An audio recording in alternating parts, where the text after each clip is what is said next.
Ero lweguweza omwaka bukya mukubi wa bikonde Zebra Mando Ssenyanga kuba masasi agamuja mu bulamu bw'ensi eno. Bwe guti bwe gubadde ekiro ekikeeseza olunaku olwaleero nga bakolezezza kando ku jimu ye eya Zebra Boxing Club e Bwayiise.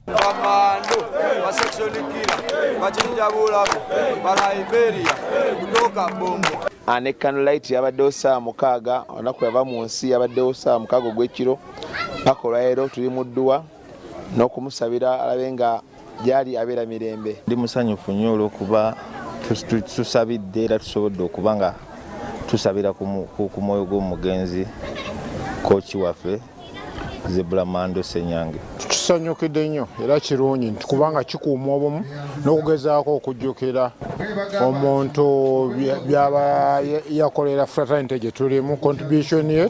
Abagazi b'ebikonde abatendesi baabyo abazannyi n'abakulembera omuzannyo guno mu ggwanga bakyabanja bwenkanya nakumanya ani yatta Zebra Mando Ssenyange. Update esinga okuba enkulu gye tusinga okwetaaga pulezidenti w'eggwanga okutulaga abantu abatta Zebra. Eyo update number 1 esinga buli kimu kyonna. Olwaleero lweguweza omwaka okuva omugenzi Zebra Mando Ssenyange lwe yattibwa. Omukulembeze w'eggwanga yavaayo n'ategeeza nga jimu eno wennyimiridde bwe yali ey'okuzimbibwa olw'okuttibwa kwa Zebra.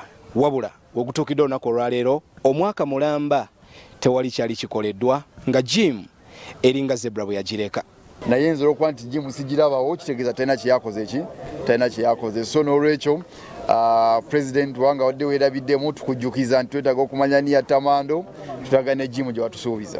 Moses Muhanji asuubizza okwongera okukwasizaako Zebra Boxing Club nga bawadde ebikozesebwa omuli gloves n'ebirala. Tuwadde equipment, gloves, punching bag, pads okubayambako mu training awamu n'okwagala okusanyuka nabo at the end of the year.